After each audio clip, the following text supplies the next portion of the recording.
نحمده ونصلي ونسلم على رسوله الكريم أما بعد فأعوذ بالله من الشيطان الرجيم بسم الله الرحمن الرحيم والذي أرسل رسوله بالهدى ودين الحق ليظهره على الدين كله صدق الله العظيم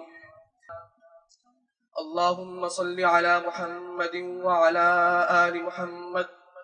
كما صليت على إبراهيم وعلى آل إبراهيم إنك حميد مجيد اللهم بارك على محمد وعلى آل محمد كما باركت على إبراهيم وعلى آل إبراهيم إنك حميد مجيد میرے نہایت واجب الاحترام دوستوں، بھائیوں اور بزرگوں، میں آپ حضرات کی خدمت میں عقیدہ ختم نبوت اور علماء دیوبند کی خدمات کو پیش کرنا چاہتا ہوں۔ ختم نبوت پر بات کرنی بڑی آسان ہے،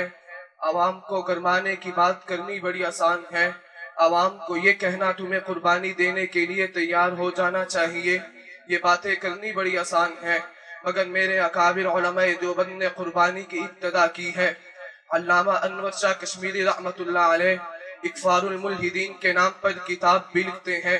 نزول عیسیٰ کے نام پر کتاب بھی لکھتے ہیں، لیکن علامہ انور شاہ کشمیری ضعف اور بڑھاپے کے عالم میں دارالعلوم دیوبند سے چل کر بھاولپور کی سرزمین پر ایک عورت کی آواز پر لبیک کہتے ہوئے عدالت میں گرج کر بیان دیتے ہیں، تو مقابلے میں مرزائی مناظر مسلم الثبوت کے عبارت تواتر معنوی کو بدل کر پیش کرتا ہے، تو علامہ انور شاہ کشمیری کہتے ہیں محترم جج صاحب مرزائی مناظر نے تجل سے کام لیا ہے اور عبارت کو بدل کر پیش کیا ہے، تو جج کہتا ہے شاہ جی آپ کے پاس کوئی کتاب موجود نہیں تو آپ نے یہ کیسے کہہ دیا؟ تو علامہ انور شاہ کشمیری کہتے ہیں میں نے آج سے 36 سال قبل اس کتاب کا مطالعہ کیا تھا، اگر بات میری غلط ہوئی تو میں شکست لکھ دوں گا۔ مولانا قاضی احسان احمد شجاع آبادی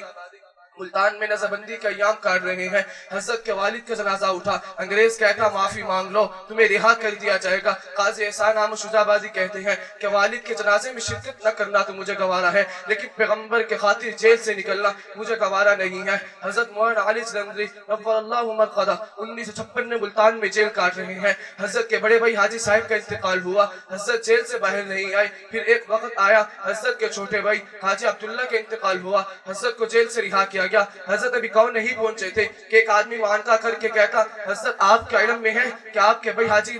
اسماعیل کا انتقال ہوا، آپ جیل سے باہر نہیں آئے، پھر آپ کے بھائی حاجی عبداللہ کا انتقال ہوا، حضرت دونوں کی قبروں پر گئے، والد زندہ تھے، صبح ہوئی والد کا انتقال ہو گیا، حضرت نے جنازوں کو دیکھا لیکن ناموس صحابہ کی تاریخ سے پیچھے نہ ہوئے۔ یہ تھے میرے اکابر علماء دیوبند۔ میں بڑی جرات اور دعوے کے ساتھ کہتا ہوں علماء دیوبند نے ہر محاذ پر جنگ لڑی ہے، اگر بھاولپور کی عدالت میں دلائل کی جنگ چھڑی ہے تو مقابلے میں آنے والے علامہ انور شاہ کشمیری دیوبندی تھے، اگر پاکستان اسمبلی میں دلائل کی جنگ چھڑی ہے تو مقابلے میں آنے والے مفتی محمود دیوبندی تھے، اگر برطانیہ کی عدالت میں دلائل کی جنگ چھڑی ہے تو مقابلے میں جانے والے شیخ الاسلام مفتی تقی عثمانی دیوبندی تھے، اگر برطانیہ کی عدالت میں دلائل کی جنگ چھڑی ہے تو مقابلے میں جانے والے مفتی مولانا محمد امین اکاڑوی دیوبندی تھے۔ میں کہنا یہ چاہتا ہوں علماء دیوبند نے ہر محاذ پر جنگ لڑی ہے،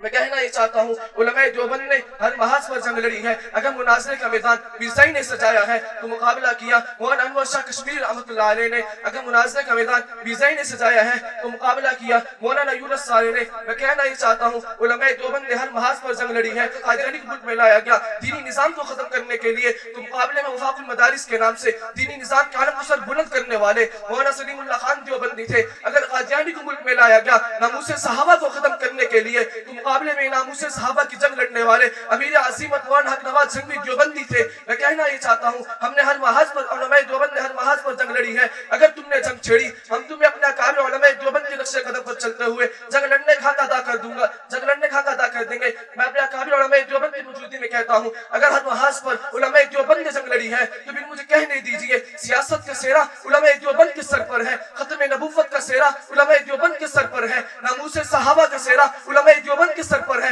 ناموس رسالت کا سیرا علماء دیوبند کے سر پر ہے۔ آج ہمیں بھی چاہیے کہ عزم کر لیں، ختم نبوت کی جنگ لڑیں گے، مساجد کی جنگ لڑیں گے، مدارس کی جنگ لڑیں گے، طاغوت کے خلاف جنگ لڑیں گے، جہاد کے پرچم بلند کرتے ہوئے خلافت کا پرچم لہرا کر قادیانیت کی قبر پر ایک بار نہیں کروڑوں بار لعنت بھیجیں گے وما علینا الا البلاغ